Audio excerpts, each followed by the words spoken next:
Educação à distância, mudando realidades.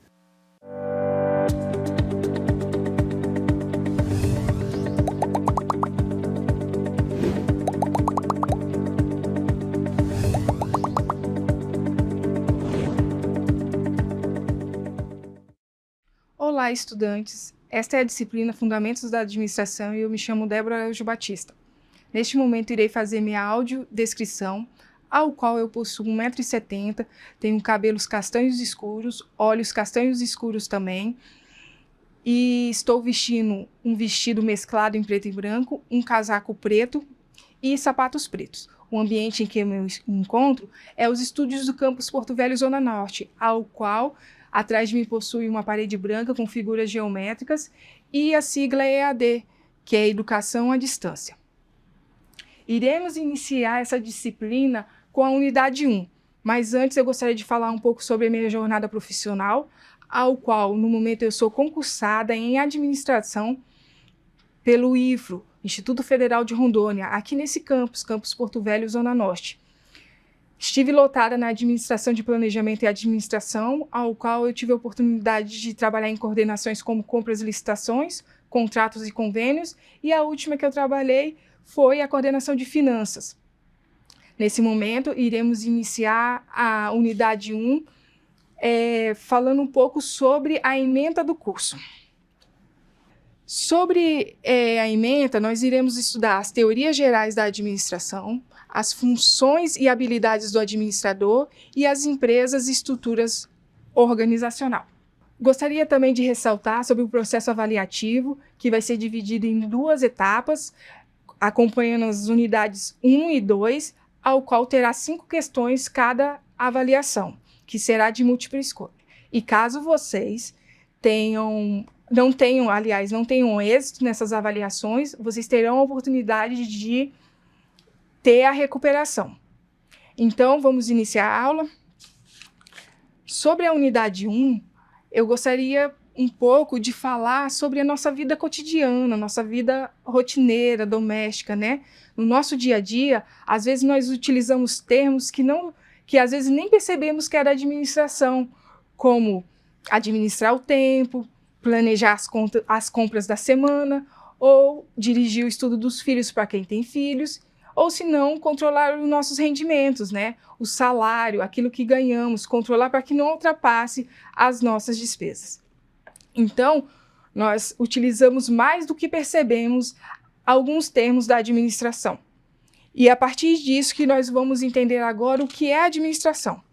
Eu trouxe para vocês um conceito de um dos autores mais renomados do nosso país, né, o Chiavenato. Ele é conhecido tanto aqui quanto internacionalmente, com vários prêmios, e ele nos apresenta que a administração consiste no processo de planejar, organizar, dirigir e controlar o uso de recursos e competências, a fim de alcançar os objetivos organizacionais desejados. Peço para que vocês destaquem essa palavra, organizacionais.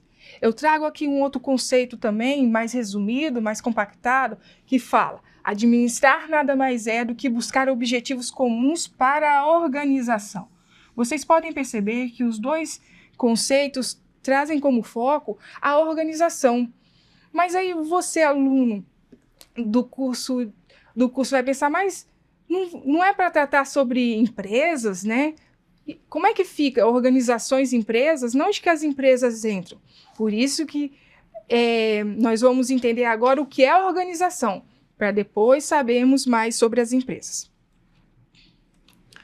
Eu apresento também, nas palavras de Oliveira, o que é a organização. Organização é o agrupamento de pessoas que se reúnem de forma estruturada e deliberada e em associação, traçando metas para alcançarem objetivos planejados e comuns a todos os seus membros. Então, a organização nada mais é do que um trabalho em conjunto, onde todos têm o mesmo objetivo, o mesmo foco. E isso não necessariamente precisa ser uma empresa. Pode ser um coral, uma equipe de futebol, ou até mesmo um grupo de jovens da igreja, ou um grupo de voluntários, inclusive a empresa. Todos trabalham em conjunto para o mesmo objetivo. Isso significa que as empresas podem ser ou lucrativas ou não lucrativas, como eu acabei de exemplificar aqui. Compreendendo o que é a organização, nós vamos partir agora para os tipos de organizações que existem. A nossa sociedade é a sociedade civil organizada e eles dividem em 3 setores. Como vocês podem ver no slide, o primeiro setor é composto pela iniciativa pública, no qual se encontram os serviços que os governos oferecem, como saúde, educação, segurança, e ele também se divide em alguns outros subsetores, que nós conhecemos como esfera, a esfera municipal, estadual e federal. O terceiro setor é composto pela iniciativa privada, essa que nós estávamos procurando, no qual se encontram as empresas. Esse setor é composto por setores como comércio, serviço, agropecuária, entre outros. E o terceiro setor é o setor em qual se encontram as OCIPs, que é as Organizações de Sociedade Civil de Interesse Público, as popularmente conhecidas ONGs. Elas estão nesse terceiro setor porque elas não fazem parte da iniciativa privada e também não buscam lucratividade, se encontrando no terceiro setor. Agora eu trago para vocês os recursos organizacionais. Na nossa definição de administração apresentada por Chavinato, ele falou de alguns termos, como processos, recursos e competências. E é nesse momento que nós iremos apresentar os recursos. No material de vocês constam 4 recursos. O primeiro dele é o recursos humanos, que trabalha com o principal elemento de uma empresa, as pessoas, também conhecido como capital intelectual. É através desse recurso que tudo funciona, que a engrenagem empresarial se movimenta, né? Outro recurso é o financeiro. Esse recurso financeiro trata da entrada e saída de capital de uma empresa. É aqui que vai se constatar coisas primordiais, como as operações de contas a pagar, empréstimos, financiamentos e demais transações financeiras, como investimentos. O próximo recurso que eu irei apresentar são os tecnológicos. São os mesmos que instrumentos que levam a empresa a alterar os elementos primários, guardem isso, primários, em um bem pronto ou em um ofício realizado, que no caso é serviço.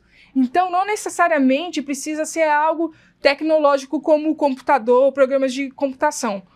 É tudo aquilo que leva a fundir num produto que a empresa vai oferecer, um produto ou um serviço.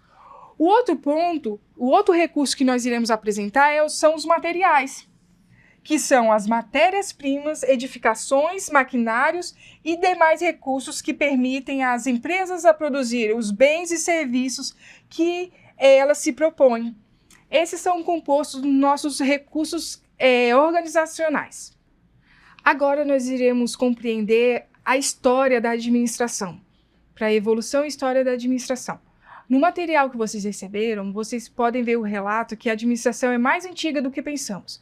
Já na Mesopotâmia, há 3.000 anos atrás, já haviam registros de funcionários e procedimentos administrativos. Mas essa administração moderna que nós vivenciamos hoje, né, ela é um pouco curta, menos de 200 anos, mas muito importante. E como que ela surgiu? Eu trouxe aqui algumas perspectivas da história na administração, para que vocês possam entender um pouco. A administração surge com a necessidade humana de realizar processos mais elaborados de produção a partir de ferramentas e técnicas e teorias. Então, com a necessidade humana de realizar esses procedimentos. Mas por que ela surge com essas necessidades de ter essas técnicas, ferramentas e teorias? Foi a partir do tópico 2 que eu irei ler agora que vai estar sendo mostrado. Somente com a Revolução Industrial e com o aumento da capacidade produtiva foi necessário a sistematização dessa ciência. Então, a Revolução Industrial, com a criação da máquina a vapor e, consequentemente, o motor a vapor, trouxe uma produtividade ainda maior para as intrusas empresas. E com esse êxito rural, onde as pessoas procuravam subsistência nas grandes cidades, elas eram empregadas onde? Exatamente nessas indústrias, né, que já tinham esse maquinário para produzir em grandes quantidades. E esse foi o pontapé inicial da administração científica, por causa da necessidade que ocorreu desse volume grande né, dentro das indústrias e empresas que antes eram praticamente artesanais e se passaram para industriais. O outro tópico é o surgimento das primeiras grandes empresas manufatureiras e, com elas, a necessidade de controles mais precisos dos processos de pessoas. Então, como eu disse, conforme as empresas e indústrias iam crescendo, foram surgindo as necessidades desses processos e procedimentos, técnicas e teorias para que elas pudessem ter mais produtividade e eficiência. E continuando sobre a história da Revolução Industrial, que foi de fundamental importância para as questões administrativas que nós vemos hoje, para a ciência da administração, eu trago aqui para vocês que ela foi dividida em duas etapas. A primeira Revolução Industrial ocorreu de 1780 a 1860, que teve matéria-prima básica, o ferro, e a fonte de energia, o carvão. A segunda Revolução Industrial aconteceu de 1860 a 1914, e a matéria-prima básica era o aço, e a fonte de energia era a eletricidade e os derivados do petróleo. Como eu disse, com esse boom que aconteceu na Revolução Industrial e com essa força maior de trabalho, como foi explicado no slide anterior, foi havendo a necessidade da criação dessas teorias, que é o que nós vamos estudar agora.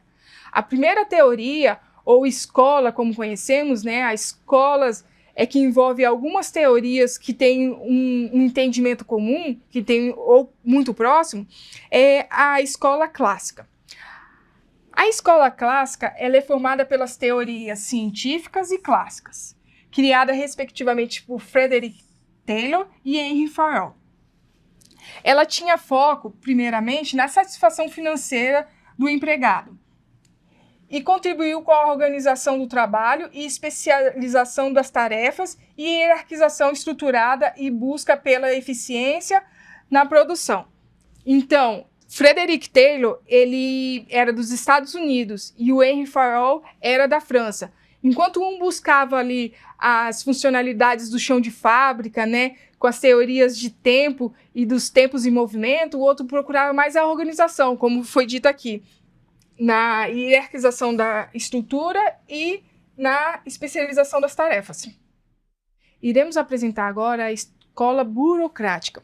Ela é formada pelas teorias estruturalista e a burocrática, criada por Max Weber. Contribuiu com a organização de procedimentos, normas e rotinas do trabalho, na formalidade e nos registros. Essa teoria atualmente tem uma má fama, mas ela existe até hoje. Mas ela foi muito necessária para a época, para criar os procedimentos necessários de como as pessoas deviam agir dentro da empresa, né? Ela ficou conhecida pelas suas distorções e problemas com o excesso de rigidez nos processos. Mas ela veio para a distinção da organização formal e informal, daquelas que agiam no improviso e aquelas que agiam realmente de uma forma organizada. A próxima escola a qual nós iremos estudar é a escola comportamentais. As teorias voltadas para o fator humano dentro das organizações. O foco era nas pessoas, de forma de aumentar a produtividade e eficiência do negócio. As teorias mais conhecidas eram as relações humanas, a pirâmide de Maslow, que é a hierarquização das necessidades humanas. Essa escola, diferentemente, por exemplo, da clássica, que focava só na questão de suprir aquela necessidade financeira da pessoa, ela veio já para suprir a necessidade do que ela precisasse, não só como um foco no dinheiro, mas sim do que a pessoa precisasse, ao contrário também da burocrática, que focava nos procedimentos organizacionais dentro da empresa. Estaremos apresentando agora as escolas contemporâneas. Essa escola é mais voltada para uma visão sistemática da organização. Ela considera que as empresas são ambientes abertos, influenciados pelos agentes externos, como fornecedores, clientes, governo, concorrência, comunidade, a comunidade em que ela está inserida.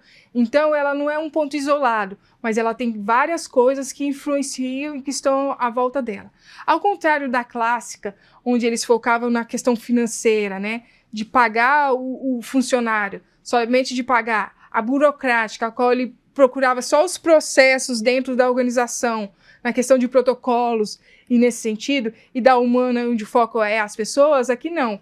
Ele faz um apanhado desse macro, onde as questões que envolvem a empresa, eles têm uma rede de conexões com outras unidades que envolvem ou afetam a empresa. E nessa oportunidade eu quero agradecer por essa unidade, a finalização. Qualquer dúvida, estamos a postos com a nossa equipe e até a próxima aula.